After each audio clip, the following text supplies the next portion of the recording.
अस्सलाम वालेकुम। मेरा नाम है दानिश मकसूद और आप देख रहे हैं मेरा YouTube channel Dawn news editorials. अच्छा, आज दो एडिटोरियल आए हैं। उसमें एक जो बहुत ज़्यादा अहम एडिटोरियल है वो 14 अगस्त के हवाले से है। 75 साल मुकम्मल हुए हैं तो उस हवाले से क्या खोया, क्या पाया, क्या हमें मुश्किलात दरपेश आई, उस हवाले से वो एडिटोरियल है, उसको हम बहुत डिटेल से देखेंगे। लेकिन जो दूसरा एडिटोरियल है उसको ज़रा सा हम बस टच कर लेते हैं। वो हमारे पास है medicine in short supply. Main उसी को करेंगे, इसको बस जल्दी से इसको ख़त्म कर देते हैं, ठीक है।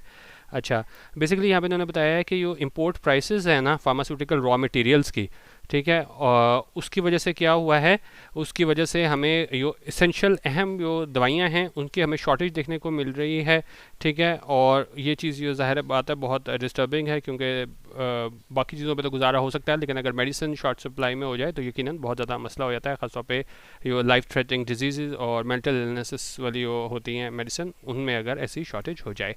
और रिपोर्ट इसमें इन्होंने बताया है कि तकरीबन 40 मेडिसिन हैं ना, वो क्या हैं, वो वैनिश हो गई हैं, ख़त्म हो गई हैं from the shelves in parts of the country, यानी कि मुल्क में 40 मेडिसिन हैं वो दस्तयाब नहीं हैं। और वजह उन्होंने क्या बताई है कि कई ज़्यादातर जो प्रोड्यूसर्स हैं उन्होंने रोक दिया है इंपोर्ट करना, जो एक्सपेंसिव जो महंगे इंग्रेडिएंट्स होते हैं। किस वजह से? ये regulators refusal to jack up retail prices of their finished products, क्योंकि रेगुलेटर ने इनकार कर दिया था कि हम क्या है जैकअप नहीं करेंगे, इंक्रीज़ नहीं करेंगे, इजाफा नहीं करेंगे रिटेल प्राइसेस किस चीज़ की, वो ये फिनिश प्रोडक्ट्स हैं उनका। उन्होंने कहा अगर रॉ मटेरियल इतना महंगा हो गया और आप हमें इजाज़त भी नहीं दे रहे कि हम फिनिश प्रोडक्ट्स की जो प्राइसेस उनको जैकअप कर दें, इजाफा कर दें, तो हम यकीनन जो है ना इस वजह से हमें ये शॉर्टेज देखने को मिल गई है, ठीक है। अच्छा, तो उस वाले से यहाँ पे एडिटोरियल है। और यहाँ पे कह रहे हैं कि जी जो मार्केट प्लेयर्स हैं, यानी जितने भी लोग इस शोबे से मुंसलिक हैं, उन्होंने कहा कि जी मज़ीद शॉर्टेजेस देखने को मिलेंगी अगर प्राइसेस को ना बढ़ाया गया, क्योंकि उन्होंने कहा कि ज़ाहिर है जितने भी हम अमाउंट लगाएंगे वो हमें रिकूप करेंगे, वापस आएगी, तभी जो है ना हम ये सारा काम कर सकेंगे। अच्छा, और उन्होंने कहा ये जो है हमारे पास, और अगर हम देखें ना लेकिन जो देखा जो drug regulatory authority of Pakistan है, इसने कोई एक्शन नहीं लिया है कि प्रिवेंट किया जा सके, रोका जा सके कि किस तरीके से इन रीसेंट ड्रग शॉर्टेजेस को रोकना है, और क्या ये जो पेन जो है ना ये कॉज कर रही है पेशेंट्स को, जो मजबूर हैं या तो वो अपनी डेली डोज को कट डाउन कर दें, उसमें कमी कर दें, या ज़्यादा कीमत अदा करें ताकि हासिल कर सकें वो मेडिसिन, वो दवाइयाँ कहाँ से, ब्लैक मार्केट से, ठीक है। तो बेसिकली ये सारा एडिटोरियल उस वाले से उन्होंने बताया हुआ है कि क्या वजूहत हैं मेडिसिन जो शॉर्ट सप्लाई में आ गया, और इसमें इन्होंने जो रेगुलेटर है उस पर जो है ना वो तनकीद की है, ठीक है। इसको एंड में देख लेते हैं कि जी यहाँ पे इन्होंने इसको किया है इसका कंपैरिजन उससे बांग्लादेश वगैरह से भी, लेकिन इसी साथ में वो कह रहे हैं कि जी वो फॉरेन कंपनीज हैं वो भी पाकिस्तान से चले गए हैं क्योंकि उनको उनकी इन्वेस्टमेंट में उनको रिटर्न नहीं मिल रहा। उनका दिस मस्ट चेंज, ये लाजमी बदलना होगा, और ये वक्त आ गया है कि जो प्राइसेस हैं मेडिसिन की, बारिंग लाइफ सेविंग ड्रग्स, यानी लाइफ सेविंग ड्रग्स के अलावा वर्ड रेगुलेटेड, उसको डी रेगुलेट किया जाए। और उनका इनोवेटिव अप्रोचेस को अडॉप्ट करना होगा ताकि बचाया जा सके वनरेबल ग्रुप्स को, जिन्हें मिलने चाहिए फ्री बजाय इसके के चीप मेडिसिन। और उनका ये किस तरीके से हो सकता है कि जी हम लगाएं लेवी किस चीज़ पे, फर्म के एनुअल टर्नओवर पे, for directly funding procurement of medicine for public sector hospitals for free distribution among poor patients. और उन्होंने कहा ये जो है ना ये मजबूर करेगा ड्राइव को अपना फोकस करे अपनी जॉब पे, और यकीनी बनाए क्वालिटी, और रोके ऐसे ही सबस्टैंडर्ड प्रोडक्ट्स को मार्केट में आने से, ठीक है। अब यहाँ पे आगे मैं आपको इंपॉर्टेंट चीज़ बता रहा था कि जी दूसरे ममालिक हैं जैसे इंडिया और बांग्लादेश हैं, उन्होंने का अरसे पहले अपनी डी रेगुलेट कर दी थी अपनी फार्मास्यूटिकल इंडस्ट्रीज़ को, और इसने मदद की थी कि वो ग्रो कर सकें अपनी रिस्पेक्टिव इंडस्ट्रीज़ को, यानी कि बांग्लादेश और इंडिया में अपनी इंडस्ट्रीज़ को ग्रो कर सकें। और इसको इन्होंने कहाँ तक ले गए थे, एक्सपैंड करके ले गए थे अमेरिकन एंड यूरोपियन मार्केट्स तक, कि उन्होंने डोमेस्टिक और फॉरेन इन्वेस्टमेंट जो है ना उसको अट्रैक्ट किया था, ठीक है। और उनका जो कंपटीशन था प्रोड्यूसर्स के दरमियान, उसने मजबूर किया उन लोगों को कि वो अपनी टेक्नोलॉजी बेहतर करें और एफिशिएंट बने, जो जिसकी वजह से है ना वो ड्रग प्राइसेस अफोर्डेबल रहीं मेजॉरिटी ऑफ द पीपल के लिए। If they can Pakistan can too. तो उन्होंने कहा अगर बांग्लादेश और इंडिया ऐसा कर सकता है तो पाकिस्तान भी ऐसा कर सकता है, लेकिन क्या है इनको थोड़ी इनोवेशन लानी पड़ेगी। तो बेसिकली यहाँ पे इन्होंने बताया था कि किस तरीके से जो मेडिसिन है शॉर्ट सप्लाई में हो गई है, और बेसिक उसकी वजह यही है कि रॉ मटेरियल महंगा हो गया, और जो रेगुलेटर है वो कह रहा है आपने फिनिश प्रोडक्ट की प्राइसेस को जैकअप नहीं करना, इंक्रीज़ नहीं करना, तो उस वजह से जो मुश्किलात दरपेश हैं, और जो कहा गया है कि और ज़्यादा ऐसी हमें शॉर्टेज देखने को मिलेगी, तो उस हवाले से ये एडिटोरियल था। अच्छा, अब जो अहम तरीन आज का एडिटोरियल है उसको हम देखते हैं, वो हमारे पास है टेकिंग स्टॉक। अच्छा, अब टेकिंग स्टॉक क्या होता है? टेकिंग स्टॉक होता है to carefully think about something in order to make a decision about what to do next. जब आप बड़ा सोच विचार करते हो और किस लिए सोचते हो कि आप कोई डिसीजन लेने से पहले सोचो कि अब हमने क्या करना है। तो अब यहाँ पे उस वाले से बात करें कि पाकिस्तान ने है ना वो मुकम्मल कर ली है 3/4 सेंचुरी, यानी 75 साल हो गए हैं किस तरह एज ए सॉवरेन नेशन के तौर पे, एक मुख्तार मुल्क के तौर पे। It will be worth the effort. Worth the effort होता है कि हम ये नहीं कहेंगे कि अगर हम ये ऐसा सोचेंगे, ऐसा डिसीजन लेने से पहले तो ये टाइम ज़ाया होगा। If you say that something is worth the effort, you mean that it will justify the energy that you have spent और विल स्पेंड ऑन, इसमें हमारे पास आ गया ऑन इट, ठीक है। तो होने का ये वर्थ द एफर्ट होगी, यानी कि बिल्कुल भी हमारी जो मेहनत है वो ज़ाया नहीं होगी अगर हम देखेंगे हम कहाँ खड़े हैं। उन्होंने कहा ये बात ठीक है कि रिव्यू करना, एनालाइज करना, तजिया करना और making sense of 75 years of tumult, adversity and few triumphs, और फिर आप देखना कि ये 75 सालों में हमने क्या ये टमल्ट देखा है, स्टेट ऑफ कन्फ्यूजन, डिसऑर्डर देखा है, एडवर्सिटी देखी है, डिफिकल्ट एंड प्लेजेंट सिचुएशन देखी है, और कुछ कामयाबियाँ देखी हैं। उन्होंने कहा ये आसान नहीं है, क्या मतलब एक आधे साल को नहीं हमने देखना, हमने 75 साल को देखना है कि हमने क्या खोया क्या पाया। तो उन्होंने कहा काफ़ी ज़्यादा ये है ना मतलब मुश्किल है, ये आसान नहीं है। लेकिन जो उन्हें का कुछ मेजर इश्यूज़ हैं वो करते हैं वारंट एग्जामिनेशन। वारंट होते हैं कि वो जस्टिफाई करते हैं कि हम उस बारे में सोचें कि किस तरीके से हमें इन इश्यूज़ को रिजॉल्व करना चाहिए, किस लिए, in order to consider the way forward, कि आगे जो हमने जाना है किस तरीके से हम जाएंगे। उन्होंने कहा ठीक है, हमने बहुत ज़्यादा टमल्ट देखा है, एडवर्सिटी देखी है, बीच में कुछ कामयाबी भी देखी है, लेकिन ये 75 साल का पूरा अहाता करना ये आसान नहीं है। लेकिन हमें ये सोचना पड़ेगा और ये वर्थ द एफर्ट होगी कि हम देखें कि किस तरीके से हमने आगे चलना है, ठीक है। उन्हें कहा ये फैक्ट, ये हकीकत के मुल्क ने अब तक क्या है सर्वाइव किया है, और क्या कह रहे हैं और उस पर उन्होंने बताया कि बड़ा डिज़ास्टर सेपरेशन हुई थी, अलहदगी हुई थी हमारे साबिक ईस्टर्न विंग की 1971 में, बांग्लादेश की बात करें, नॉट विद स्टैंडिंग। उन्होंने कहा इससे कतई नज़र के ठीक है हमने अब तक सर्वाइव किया, बीच में 1971 में बांग्लादेश से अलहदा भी हो गया। उन्होंने कहा is itself no mean achievement, ये उन्होंने कहा छोटी कामयाबी नहीं है। क्यों? As naysayers had during the freedom struggle predicted that Pakistan would fall within a short period. क्योंकि उन्होंने कहा ये नेसियर्स है, नेसियर कौन होते हैं? कोई ऐसा शख्स जो क्रिटिसाइज़ करे, तनकीद करे, एतराज़ लगाए, ठीक है। तो उन्होंने कहा वो लोग ये एतराज़ करते होते थे कि फ्रीडम स्ट्रगल के दौरान ये उन्होंने प्रेडिक्ट किया था कि पाकिस्तान जो है ना वो would fold with in a short period, यानी पाकिस्तान है ना वो आगे नहीं चल सकेगा और ख़त्म हो जाएगा शॉर्ट पीरियड में ही। लेकिन उन्होंने कहा हाउएवर, ताहम सर्वाइवल इज़ वन थिंग। उन्होंने कहा सर्वाइव करना वो एक चीज़ है, creating prosperous and egalitarian society another, लेकिन एक बनाना प्रॉस्परस खुशहाल और एग्लिटेरियन सोसाइटी। एग्लिटेरियन क्या होता है? एग्लिटेरियन होता है कि एक बिलीव करना कि इस प्रिंसिपल पे बिलीव करना कि तमाम लोग हैं ना उनके पास इक्वल राइट्स हैं और वो डिज़र्व करते हैं कि उनको इक्वल राइट्स जो है ना वो मिले और अपॉर्चुनिटीज़ मौके मिले। तो उन्होंने कहा ठीक है सर्वाइव करना एक बात है, इससे कतई नज़र के बीच में हमसे बांग्लादेश अलहदा भी हो गया, लेकिन एक खुशहाल और एग्लिटेरियन सोसाइटी, एक ऐसी सोसाइटी जहाँ पे जो है ना वो ये बिलीव करना कि हर एक को जीने का बराबर हक है और मौक़ों का के बराबर मौके मिले। तो उन्होंने कहा वो चीज़ जो है ना वो अनदर, ठीक है। तो उन्होंने कहा ठीक है सर्वाइवल भी इंपॉर्टेंट है, लेकिन ये चीज़ें भी इंपॉर्टेंट है कि आपका जो है ना ऐसा क्रिएट करना सोसाइटी जो क्या है प्रॉस्परस हो और एग्लिटेरियन हो, ठीक है। अच्छा, उन्होंने कहा जो हमारे फाउंडिंग फादर्स थे जिन्होंने सारा हमारा मुल्क बनाया था, उन्होंने क्या तसव्वुर किया था कि जी एक ऐसे वेलफेयर स्टेट का तसव्वुर किया था, फलाही रियासत का तसव्वुर किया था जहाँ पे वो मुस्लिम से सब कॉन्टिनेंट वो आज़ादी के साथ जो है ना अपने मज़हब को है ना वो प्रैक्टिस कर सकें और एडवांस मटीरियली एंड कल्चरली और सकाफती तौर पर है वो आगे जा सकें। And where adherents of other faiths could also live their lives as equal citizens, और जो वो लोग जो दूसरे मज़ाहिब को मानते हैं वो भी क्या है अपनी ज़िंदगियाँ इक्वल सिटीजन्स के तौर पे जो है ना वो गुजार सकें। लेकिन उन्होंने कहा उसमें हमने ट्रांसपायर्ड, लेकिन बाद में हुआ क्या ओवर द डेकेड सालों में has been diametrically oppose to this noble vision. तो उन्होंने कहा वो जो हमारे फाउंडिंग फादर्स का विजन था उसके बाद जो चीज़ें हुई वो डायमेट्रिकली अपोज थी। डायमेट्रिकली होता है with reference to opposition, completely direct, मतलब मुकम्मल तौर पर जो हमारे फाउंडिंग मेम्बर्स ने सोचा था उसे उलट थी इस नोबल विजन से। And sadly given its present state, और अब ये अगर मौजूदा हालत देखें, our founding fathers would struggle to recognise the country they had created, और हमारे जो फाउंडिंग फादर्स थे वो क्या है वो स्ट्रगल करेंगे, उनको मुश्किल होगी रिकग्नाइज करने में, पहचानने में उस मुल्क को जो उन्होंने क्रिएट किया था, ठीक है। तो उन्होंने कहा उनका विजन तो इस तरह का था कि ये सब कुछ होगा कि मुसलमान भी आज़ादी से अपना फेथ को एक्सरसाइज कर सकेंगे, और क्या है जो दूसरे मज़हब के लोग हैं वो भी इक्वल सिटीजन के तौर पर रहेंगे। लेकिन उसके बाद हुआ वो बिल्कुल इसके क्या है उलट था, और मौजूदा हालत देखते हुए हमारे फाउंडिंग फादर्स जो है ना वो स्ट्रगल करेंगे रिकग्नाइज करना कि मुल्क उन्होंने बनाया था, ठीक है। अच्छा, अब इसमें रीज़न बता रहे हैं कि क्यों ऐसा हुआ।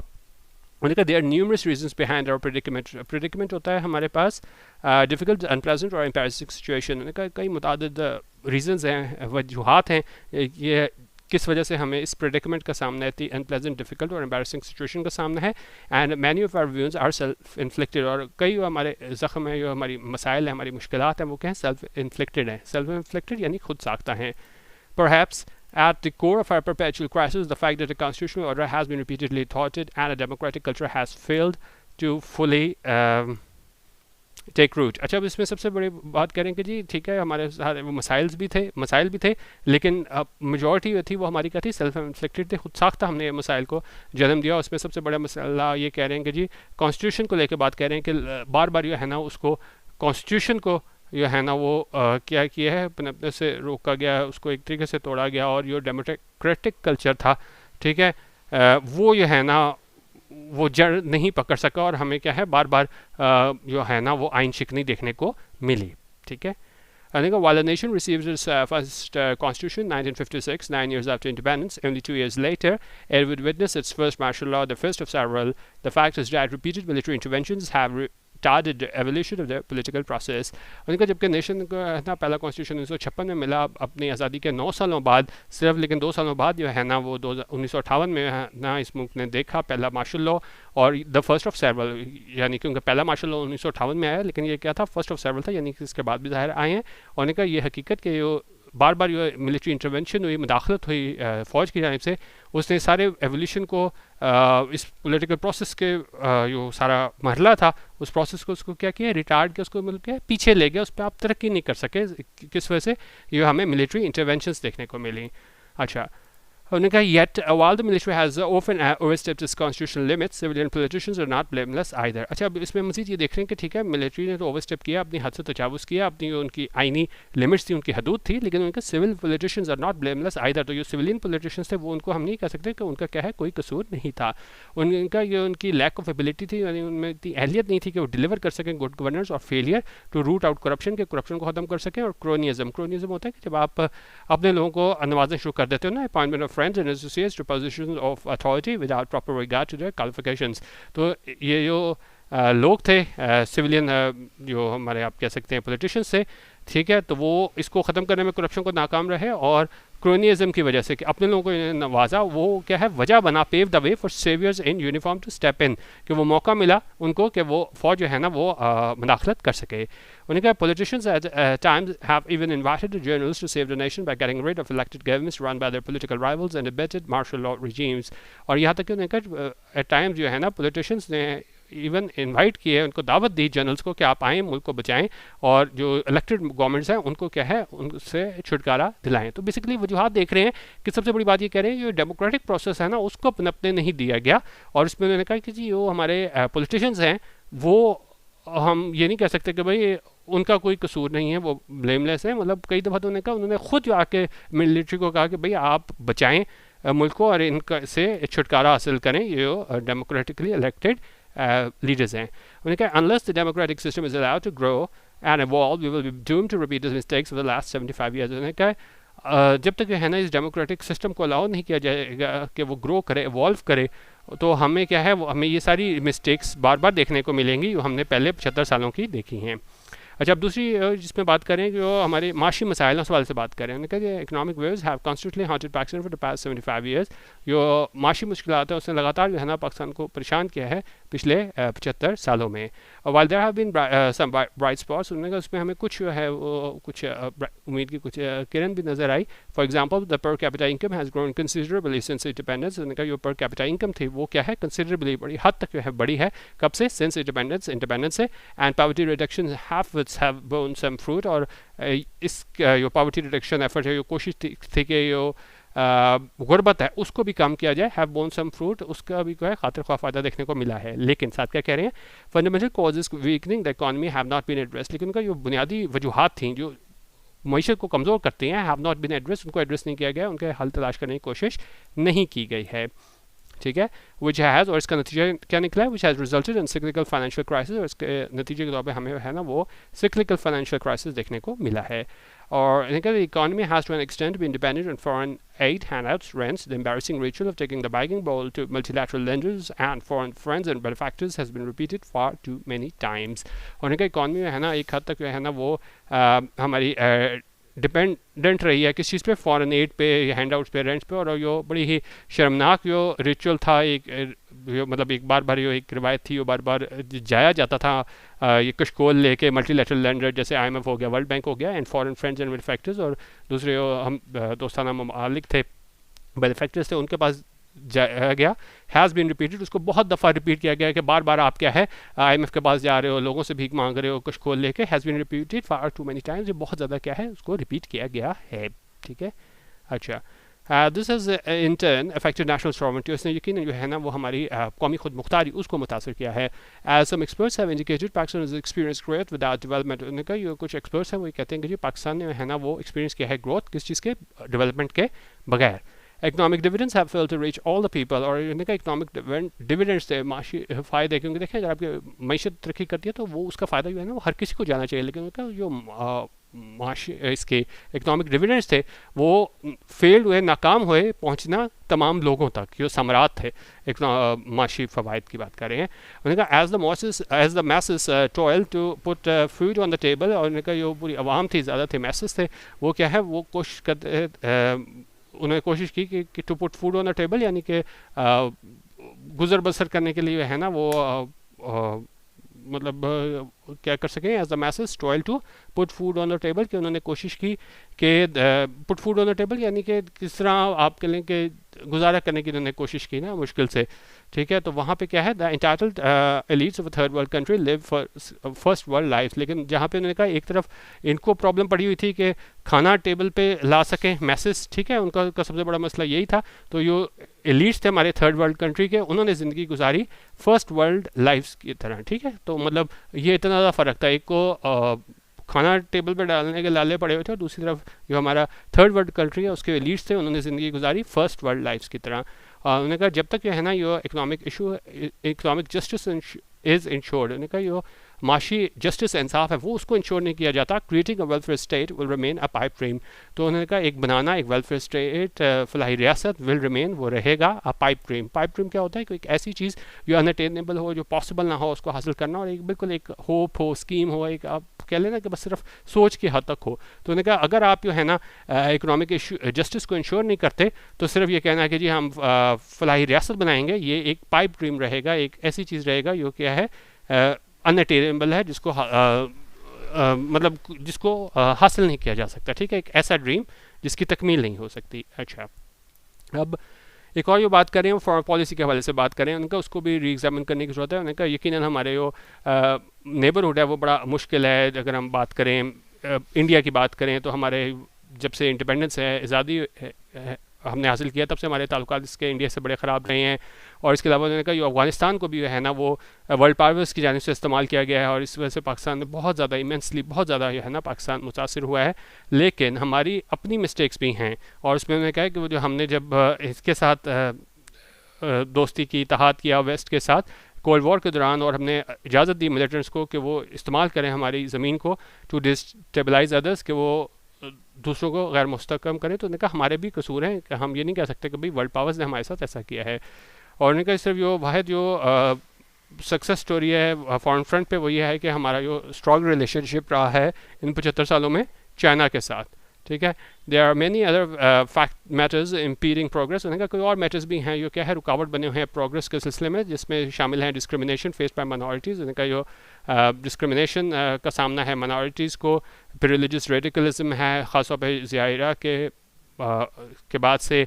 उसके अलावा उन्होंने कहा जो हमें और जो मसाइल का सामना है उसमें टेररिज्म है, सेक्टेरियनिज्म है, फिर रैम्पेंट करप्शन है, बड़ी तेज़ी से बढ़ती हुई करप्शन है, फिर प्रेजुडिस है फेस्ड बाय वुमेन, जो ख़वातीन को है ना वो तासुब का सामना है, फिर पॉपुलेशन एक्सप्लोजन है तेज़ी से पावर ये क्या कहते हैं पॉपुलेशन बढ़ रही है। फिर उसके बाद उन्होंने कहा कि जी हमारा एजुकेशन इमरजेंसी है etcetera. Each of this issue merits much deeper analysis in order to come to a solution. उन्होंने कहा ये भी सारे मसाइल हैं जो ये तकाजा करते हैं कि इस पर हम क्या है और ज़्यादा इस पर एनालिसिस करें और ज़्यादा इस पर है ना वो सोच विचार करें ताकि हम ना इसका सोल्यूशन निकाल सकें। तो वैसे तो उन्होंने पैराग्राफ में एक में इन्होंने फॉरेन पॉलिसी की बात कर ली, दूसरे में इन्होंने किस हवाले से बात कर ली, जो हमारी माशी मुश्किलात है उसके हवाले से बात कर ली, ठीक है। लेकिन साथ उन्होंने ये सारी वजूहात भी बताई हैं 75 सालों में हमें ये मसाइल का सामना था, यहाँ से लेकर ये काफ़ी इंपॉर्टेंट है, ये आप रखिएगा कि क्या क्या हमें मसाइल का सामना था। और इनका इन सारे मसाइल का जो है ना वो हमें हल निकालना होगा अगर हम वाकई चाहते हैं कि हम कोई तरक्की कर सकें, ठीक है।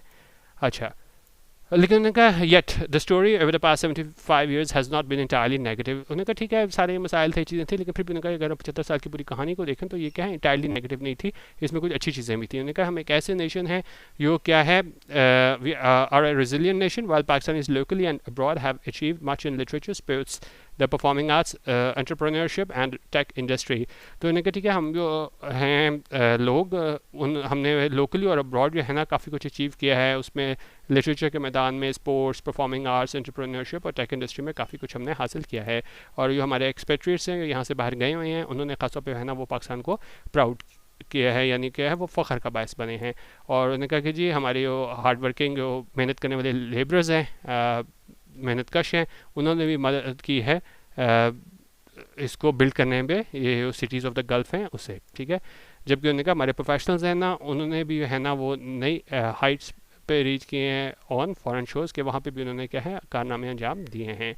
और साथ बता रहे हैं कि हम क्या हैं चैरिटेबल नेशन भी हैं, क्योंकि पाकिस्तान में है ना have as Pakistanis have come forward generously to help fellow citizens in times of crisis, क्योंकि पाकिस्तानी ने हमेशा आगे आके मदद की है अपने साथी शहरियों की कब बहरान के टाइम पे। और वो कौन कौन से टाइम एग्जांपल दे रहे हैं, जिस तरह उन्होंने कहा जी कोविड-19 पेंडेमिक के तौर पे, फिर नेचुरल डिजास्टर्स जब आते हैं तब, तो बड़े हम उन्होंने कहा हम क्या हैं चैरिटेबल नेशन हैं, ठीक है। अच्छा, और साथ कह रहे हैं जी our youthful population if given the right opportunities and tools to compete with the rest of the world can build Pakistan into a great nation। उन्होंने कहा अगर हमारी youthful population अगर उसको दिए जाए बराबर मौके और टूल्स दिए जाएँ ताकि वो compete कर सके, मुकाबला कर सकें रेस्ट ऑफ द वर्ल्ड के साथ, पूरी दुनिया के साथ, can build Pakistan into a great nation, तो वो पाकिस्तान को बना सकते हैं एक बहुत ग्रेट नेशन के तौर पे। There is no magical solution to our problems. उन्होंने कहा कोई मैजिकल सोल्यूशन नहीं है कि आप एक चुटकी बजाओगे और सारे मसलों का क्या है हल निकल आ जाएगा, कोई जादू नहीं हो सकता। बट हार्ड वर्क, लेकिन क्या क्या चीज़ें होनी चाहिए, हार्ड वर्क होना चाहिए, द रूल ऑफ लॉ होना चाहिए, मेरिटोक्रेटिक सिस्टम होना चाहिए। मेरिटोक्रेटिक होता है कि हर चीज़ जो है ना आप कह लें कि जी पावर उन लोगों के पास हो जो क्या है सिलेक्ट हुए हों मेरिट पे, ठीक है। तो ऐसा सिस्टम जहाँ पे मेरिट बेस्ड सिस्टम हो, मेरिटोक्रेटिक सिस्टम हो एंड जस्टिस फॉर ऑल, और जहाँ हर किसी को इंसाफ मिल सके, can help make Pakistan the progressive welfare state. वो मदद कर सकता है पाकिस्तान को एक ऐसी प्रोग्रेसिव वेलफेयर स्टेट बनाने में its founding fathers hoped it would be. उन्होंने सोचा था हमारे फाउंडिंग फादर्स ने कि ऐसी फलाही रियासत होगी, उन्होंने कहा तब सब कुछ हो सकता है, मैजिकल सोल्यूशन इसमें कोई नहीं है, लेकिन एक हार्ड वर्क हो, रूल ऑफ लॉ हो, मेरिटोक्रेटिक सिस्टम हो, जस्टिस फॉर ऑल हो, ये मदद कर सकता है पाकिस्तान को एक प्रोग्रेसिव वेलफेयर स्टेट बनाने में, जो हमारे फाउंडिंग मेम्बर्स ने जिस चीज़ का ख्वाब देखा था, ठीक है। ये हमारा आज का एडिटोरियल था। बाकी अपने हमारा DM editorial WhatsApp group join करना हो तो आप 0312 419 1070 यहाँ में हमें व्हाट्सएप कर सकते हैं। हम रोज़ शेयर करते हैं 3 एडिटोरियल आते हैं, उनकी हम एक वीडियो में तीनों को कंबाइन कर देते हैं। रात को 9 से 10 के दरमियान वो आप देख सकते हैं। संडे को हम जल्दी शेयर कर लेते हैं दिन के टाइम पे, तो वैसे 9 से 10 रात को टाइम है, तो हमारा एडिटोरियल व्हाट्सएप ग्रुप ज्वाइन कर सकते हैं, DM editorial WhatsApp group. Sample भी मटीरियल आपने लेना हो तो 0312 419 1070 यहाँ पे हमसे रब्ता कर सकते हैं, मेरी टीम आपको रिप्लाई कर देगी। वीडियो देखने का बहुत शुक्रिया। अल्लाह हाफिज़। पाकिस्तान जिंदाबाद।